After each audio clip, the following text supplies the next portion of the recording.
sallallahu alayhi wa sallama su'ila rasulullahi sallallahu alayhi wa sallama akthar ma yudkhil nasa faqala taqwa allahi wa husnul khuluq wa su'ila an akthar ma yudkhil nasa an-nar faqala al-famu wal-farj. Ó ń ṣe ọlọ́run ẹni tí kí àti gẹ̀ ń bẹ fún ó fi yé wa nínú ọ̀rọ̀ rẹ̀ pé ohun kan méjì ìní ọmọ mú ẹ̀dá wọ àlùjánnà ọlọ́run níjọ́ gbèǹde àlìkìyámà. Ìrẹ́ bàbá ìrẹ́ màmá tí ẹ̀ ń wò mí káàkiri àgbáńláyé, ẹ jẹ́ káwa náà gbìyànjú pẹ̀lú nǹkan méjì tó lè mú wa wọ àlùjánnà ọlọ́run níjọ́ gbèǹde àlìkìyámà.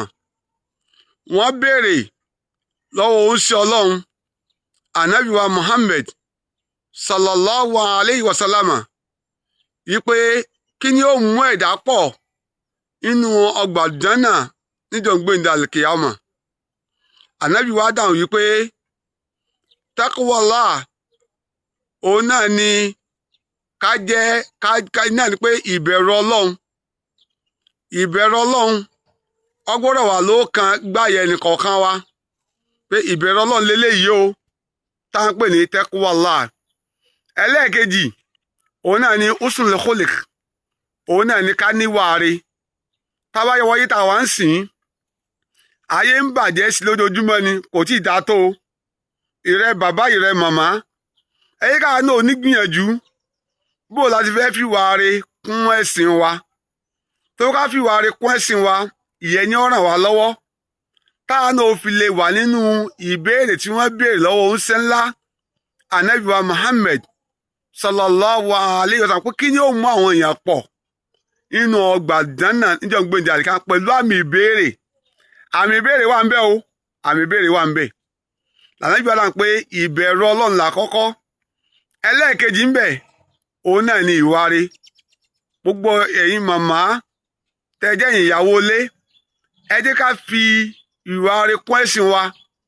Ẹ jẹ́ á jẹ́ onítẹríba fáwọn ọkọ wa.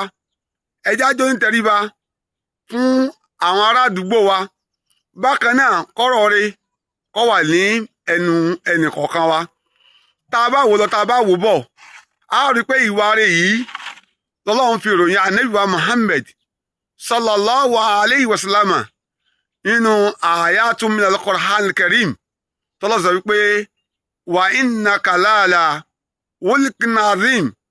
Tá a bá ń sẹ́ni tó níwàáre jù láyé ìrẹ́ Muhammad ọmọ Amina iná la fi ròyìn rẹ pé ẹni rere ni ọ́. Ẹ̀yin tẹ́ ń wò mí ẹ̀yin káà náà jẹ́ ẹni rere wọ́n máa fi ìwáre kọ́ máa fi ròyìn tàwa náà. Tó pẹ́ ní kẹ́ni tó bá ti ń fi ìwáre ròyìn rẹ̀ a ó rí i pé ẹni ìyá ọmọ gbalada láyé tó bá tún kú bákan náà yóò tún máa tún gbalada níjọ́ gbèǹde àlìkìyámà. Ìwáre dá o, ìwáre dá. Bákan náà tí a bá tún gbàgbé wọ́n tún béèrè ìpè suyila ani rasulullah sallallahu alayhi wa sallam ìpè kí ni ó máa mú àwọn èèyàn pọ̀ nínú níjọ́ gbèǹde àlìkìyámà. Ànábì wa Muhammad sallallahu alayhi wa sallam ó wá dá kọ̀ọ̀kan méjì fún wọn. Ó ní nǹkan àkọ́kọ́ náà ní kẹ́yìn alifamu ó ń lẹ́nu wá yìí. Alifamu ń lẹ́nu yìí o. Ẹnu yìí yóò máa mú ọ̀pọ̀lọpọ̀ àwọn èèyàn wọná níjọ́ gbèǹde àlìkìyámà. Ẹja sọ̀rọ̀ abẹ́ o. Walfarj òun náà ní private party wa, òun náà ní abẹ́ ẹnì kọ̀ọ̀kan wa. Gbogbo ẹ̀tọ́ pò ń dálé mosú òun ọ̀lọ́kọ mọ́ òun fẹ́ mọ̀ ṣàgbèrè káàkiri ayé ni. Bẹ̀rù ọlọ́run má jẹ́ kan lára àwọn méjì tí ó wọ lọ́jọ́ gbèǹde àlìkìyámà. Ìrẹ́ bàbá tọ́lọ́ ń kẹ́wọ́ náà tí wọ́n náà ń fi àrísìkí rẹ tó fi ń dára burúkú fọmọ ànábì Ádámà. Ìwọ náà bẹ̀rù ọlọ́run kó náà bà sí kí ni o kọ́ bà wọ náà níjọ́ gbèǹde àlìkìyámà. Nǹkan méjì lànábì pé o sallallahu alayhi wa sallama tí ó máa mú ẹ̀dá wọ náà níjọ́ gbèǹde àlìkìyámà. Alákọ̀ọ́kọ́ ni ẹnu wa. Ẹlẹ́ẹ̀kejì òun náà ni abẹ́ wa. Wọ́n á fàsìkò yìí mo fi ń rọ̀ wá wọ́n dẹ̀ fi ń bẹ̀ wá ẹ jẹ́ ká ṣọ́ra fún ọ̀rọ̀ ẹnu wa.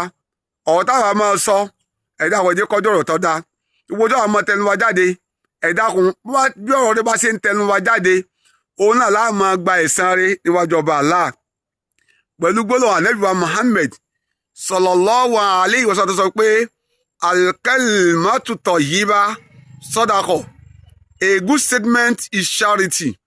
Gbólóhùn tó dára sàárà ni o nítorí ìdí eléyìí ẹ dákun mò ń bẹ̀ wá ọjà tó rọ̀ wá bákan náà ẹ jẹ́ kó ọ̀rọ̀ ẹnu wa ẹ jẹ́ kó dáa kálíbà àríbi rèdé sí bẹ́ẹ̀ ṣe wọ́n wò mí yìí ẹ ká náà gbìyànjú ká fi sọwọ́ sáwọn mọ̀lákejì wa ká fi sọwọ́ sáwọn ará àdúgbò wa ká fi sọwọ́ sáwọn mọ̀lẹ́bí wa ká fi sọwọ́ sáwọn olùfẹ́ wa lórí ìkànnì aláyọ̀ tá à ń wò yìí Imam Oluwakemi TV ẹ jẹ́ ká subscribe sórí page yìí. Let us subscribe on this page Imam Oluwakemi TV on our YouTube, and I pray to Almighty Allah to answer our prayer, be with us and grant our effort with success. Inshallah. Wassalamu alaikum wa rahmatullahi ta'ala wa barakatuh.